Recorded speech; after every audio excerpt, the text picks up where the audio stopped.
What are the equation of motion for freely falling body, यानी कि चीज़, आप कोई भी ऑब्जेक्ट है, या तो आप उसे ऊपर फेंक रहे हो या आप उसे नीचे फेंक रहे हो और कोई फैक्टर और प्रेजेंट नहीं है।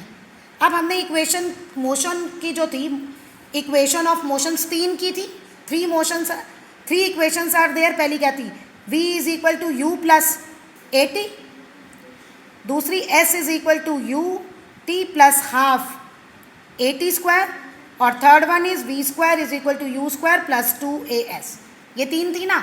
अब आप क्वेश्चन पढ़ना पेपर में, अगर आपको एक्सीलरेशन दी हुई है तो कोई प्रॉब्लम ही नहीं है, लेकिन अगर एक्सीलरेशन नहीं दे रखी तो देखना कि कहीं उसमें जी तो नहीं आ रहा। जैसे बॉडी इज थ्रोन अपवर्ड, मैं ऐसे क्वेश्चन दे सकती हूँ, body is thrown upward, how much distance is covered, maximum कितनी हाइट पे वो पहुंची, then how much distance is covered. तो ऑब्वियसली बात है, हमें एस निकालना है ना। तो अब ऊपर फेंकना या नीचे, फ्री फॉल के केस में हमारा ए क्या हो जाएगा, जी, बस ए क्या हो जाएगा, जी।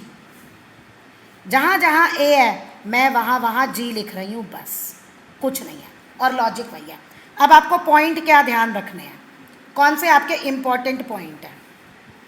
यहाँ पे हम क्या करते थे, object start from rest means u0 and a positive.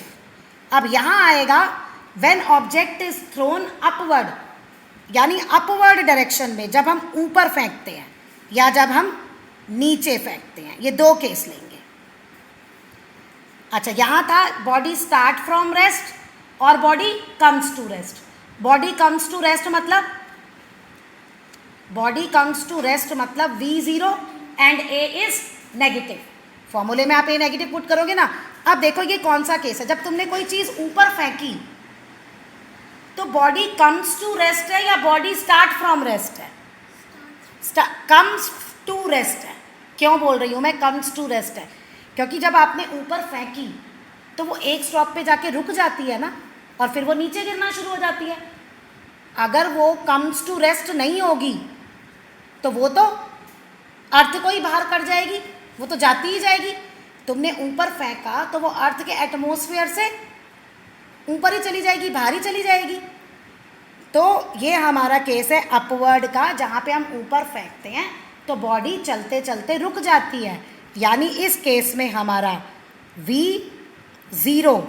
अब जब v0 होता है तो हम एक्सीलरेशन नेगेटिव पुट करते हैं, ठीक है। अपवर्ड के केस में वी हैव नेगेटिव एक्सीलरेशन, और डाउनवर्ड के केस में वो अर्थ की तरफ बहुत तेज़ी से बढ़ती है ना, तो ये वाला हमारा इसमें u0 होगा डाउनवर्ड में, और जी हम पॉजिटिव लेंगे। जैसे उसमें आप ध्यान रखते थे comes to rest and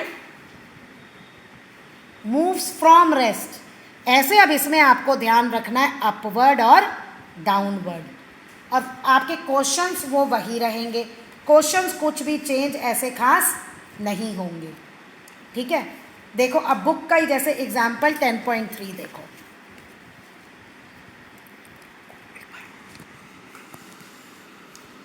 N object is thrown vertically upward and rise to the height of 10। वो 10 मीटर हाइट पे गया, यानी उसने 10 मीटर डिस्टेंस कवर किया, तो s हमारा 10 आ गया, s हमारा 10 आ गया, ओके।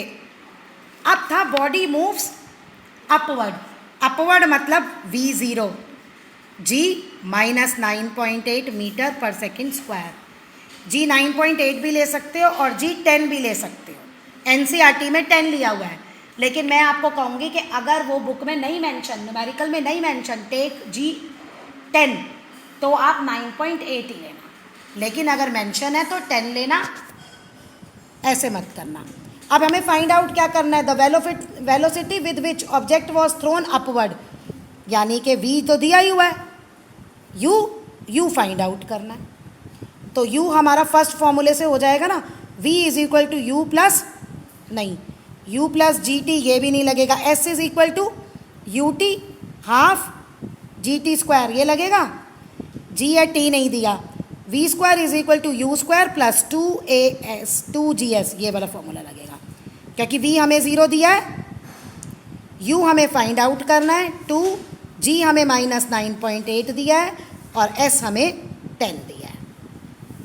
अब ये u आपका ये इधर जाके पॉजिटिव हो जाएगा और उसका अंडर रूट ले लेना, आपके पास आंसर आ जाएगा। तो तीनों इक्वेशन से आपको फाइंड आउट करना पड़ेगा कौन सी इसमें से लगेगी। ओके, फिर उसके बाद आपको निकालना है time taken by object to reach the highest point. जैसे वो यहाँ से यहाँ पहुँचा ना, ये हाईएस्ट पॉइंट, यहाँ पे पहुँचने में, ये टोटल डिस्टेंस कवर करने में उसको कितना टाइम लगा। तो अब आपके पास यहाँ से u आ गया, चाहे आप फर्स्ट इक्वेशन में पुट कर दो, चाहे आप सेकंड में पुट कर दो। फर्स्ट में पुट करना ज़्यादा आसान है, उससे आपके पास टाइम भी आ जाएगा। देखिए, एक डाउनवर्ड का क्वेश्चन, अपवर्ड का डिस्कस कर लिया, ये fourth question. A particle is dropped from a tower 180 metre high, how does it take to reach the ground and what is the velocity with which it touches the ground. अब इस question में लिखा हुआ है take g is equal to 10 metre पर second square, तो इसमें हम 10 ही लेंगे और हम डिस्कस करेंगे। तो ये केस कौन सा है, डाउनवर्ड डायरेक्शन का।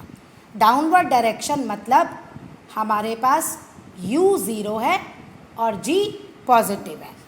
Downward direction